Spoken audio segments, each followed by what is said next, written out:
Aksi saling dorong antara mahasiswa dengan petugas kepolisian ini terjadi tepat di depan gedung KPU RI di Jalan Imam Bonjol, Menteng, Jakarta Pusat.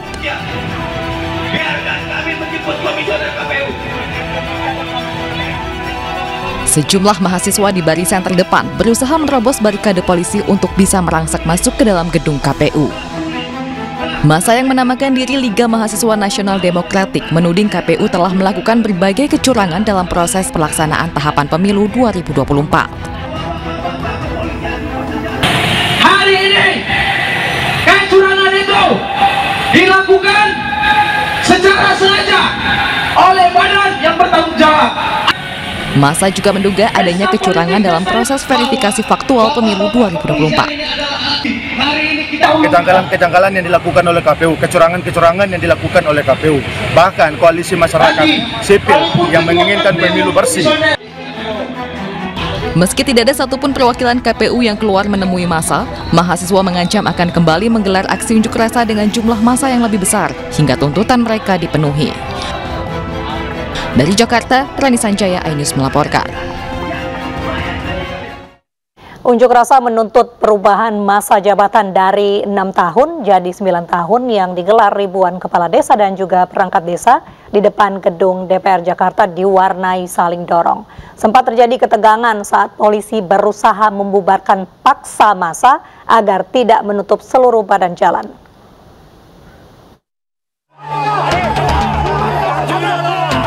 Aksi unjuk rasa ratusan kepala dan perangkat desa di gedung DPR Jakarta Pusat diwarnai aksi saling dorong.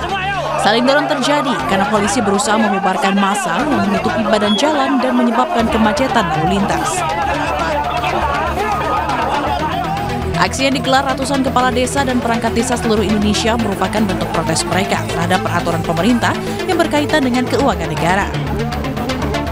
Ada dua tuntutan. Yang pertama, cabut Undang-Undang Nomor 2 Tahun 2020 kaitannya dengan keuangan negara. Kemudian kembalikan lagi roh Undang-Undang Desa Nomor 6 Tahun 2014. Yang kedua, revisi Undang-Undang Desa Nomor 6 Tahun 2014. Khususnya di pasal 39. Di situ disebutkan kepala desa 6 tahun sekali masa jabatan selama 3 kali periode. Kita rubah jadi 9 tahun sekali masa jabatan tanpa periodisasi. Karena kita kepala desa selama masih disenangi masyarakat, kita nyalon maka akan jadi. Selain itu, mereka juga mendesak DPR RI merevisi undang-undang yang menyebutkan masa jabatan Kades 6 tahun menjadi 9 tahun selama 1 kali jabatan, serta bebas untuk mencalonkan kembali Kades dalam Pilkades.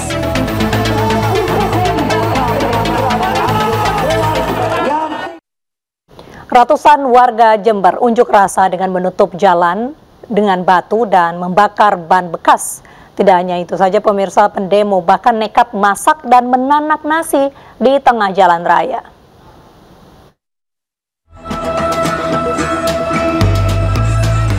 Inilah aksi unjuk rasa ratusan warga di Desa Kasian, Kecamatan Puger, Jember, Jawa Timur. Dengan menutup akses jalan raya Puger Kasian dengan batu gamping, para pendemo juga membakar ban bekas di tengah jalan. Tak hanya itu, warga juga memasak dan menanak nasi di tengah jalan sebagai bentuk kekecewaan akibat sulitnya memenuhi kebutuhan ekonomi lantaran tidak adanya rekomendasi dari Bupati Jember untuk penambangan kapur bagi warga. Selain itu, warga juga memprotes rusaknya jalan di kawasan Puger akibat banyaknya truk muatan berlebih yang menjadi persoalan yang harus juga diselesaikan oleh Bupati Jember. Yang dituntut wilayah khusus pertambangan 10 hektar.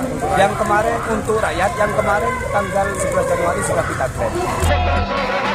Para pendemo mengancam akan tetap menduduki jalan raya jika Bupati Jember tidak cepat memberi rekomendasi untuk penambangan kapur bagi warga.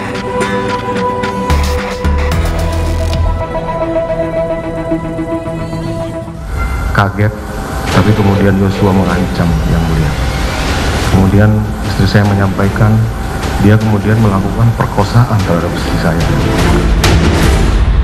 Saya tahu kapan kamu bohong, kapan enggak. Cerita kamu nggak masuk di akal. sekalian, karena buta dan tertuli, makanya saudara tidak mendengar dan tidak melihat.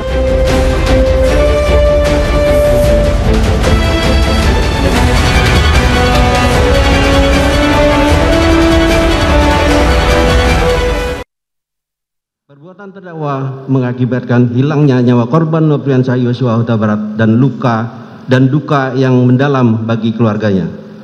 Terdakwa berbelit dan tidak mengakui perbuatannya dan memberikan keterangan di persidangan. Akibat perbuatan terdakwa menimbulkan keresahan dan kegaduhan yang meluas di masyarakat. Perbuatan terdakwa tidak sepantasnya dilakukan dalam kedudukannya sebagai aparatur penegak hukum dan petinggi Polri. Perbuatan terdakwa telah mencoreng institusi Polri di mata masyarakat Indonesia dan dunia internasional. Perbuatan terdakwa telah menyebabkan banyaknya anggota Polri lainnya turut terlibat. Hal-hal yang meringankan tidak ada. Berdasarkan uraian dimaksud, kami penuntut umum dalam perkara terdakwa Ferdi Sambo dengan memperhatikan ketentuan undang-undang yang bersangkutan menuntut mohon agar Majelis Hakim Pengadilan Negeri Jakarta Selatan yang memeriksa dan mengadili perkara atas nama terdakwa Ferdi Sambo memutuskan: 1. Menyatakan terdakwa Ferdi Sambo telah terbukti secara sah dan meyakinkan bersalah melakukan tindak pidana pembunuhan berencana secara bersama-sama melanggar pasal 340 KUHP Jungto pasal 55 ayat 1 ke 1 KUHP dan menyatakan telah terbukti secara sah dan meyakinkan melakukan tindak pidana tanpa hak atau melawan hukum, melakukan tindakan yang berakibat terganggunya sistem elektronik menjadi tidak bekerja secara bersama-sama sebagaimana mestinya, melanggar pasal 49 Jungto pasal 33 Undang-Undang nomor 19 tahun 2016 tentang perubahan atas Undang-Undang nomor 11 tahun 2008 tentang informasi dan transaksi elektronik Jungto pasal 55 ayat 1 ke 1 KUHP sebagaimana dakwaan ke-1 primer dan dakwaan kedua pertama primer, menjatuhkan pidana terhadap terdakwa dengan pidana seumur hidup. Kuasa hukum Ferdi Sambo, Rasmala Aritonang, menanggapi terkait tuntutan jaksa yakni penjara seumur hidup bagi Ferdi Sambo. Pekan depan, tim kuasa hukum Ferdi Sambo akan mengungkap bukti-bukti dalam pembacaan pledoi atau nota pembelaan. Kami sudah sampaikan kepada majelis hakim akan ada waktu yang cukup bagi kami 1 minggu untuk menyiapkan tanggapan yang nanti akan kami muat dalam pembelaan pledoi, baik nanti disampaikan oleh Pak Ferdi Sambo secara pribadi maupun kami sebagai penasihat hukum. Jadi nanti bagaimana merespon tuntutan ini akan kami sampaikan secara utuh, secara lengkap nanti dalam pembelaan kami. Kira-kira itu. Sebagian besar tentu akan mengcounter apa yang disampaikan oleh jaksa penuntut umum, karena tadi di surat tuntutan ada jalan cerita yang disampaikan termasuk pemenuhan unsur-unsur yang menurut kami ini berjauhan dengan fakta yang sebenarnya terungkap pada persidangan. Nanti kita ungkap lebih lengkap di dalam pembelaan kita ya, fakta-fakta apa yang terkait, kemudian bukti-bukti apa yang relevan untuk mengcounter apa yang disampaikan oleh jaksa penuntut umum. Salah satu bagiannya adalah bukti yang kemarin, juga bukti nanti yang kami sampaikan juga tentu dengan bukti yang juga sudah disampaikan oleh jaksa penuntut umum. Nah itu juga ada keterangan-keterangan yang sebenarnya relevan untuk pembelaan kami. Nanti kami sampaikanlah secara lengkap di dalam pledoi kami ya. Sementara itu keluarga mendiang Brigadir Yosua kecewa dengan tuntutan hukuman seumur hidup terhadap Ferdi Sambo seperti yang disampaikan jaksa penuntut umum dalam sidang di Pengadilan Jakarta Selatan hari ini. Menurut keluarga, Sambo layak dituntut hukuman mati.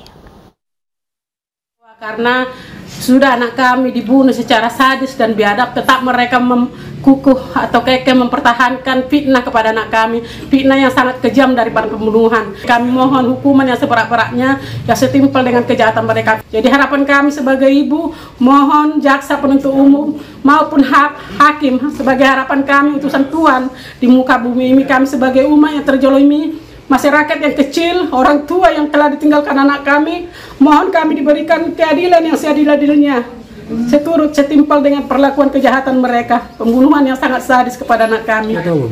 hukuman mati kalau sesuai dengan pasal 340, karena itu adalah terpenuhi persyaratan pasal 340, yaitu hukuman mati terhadap pelaku terdakwa yang membuat pembunuhan yang sangat sadis, keji dan biadab terhadap anak kami almarhum Yosua.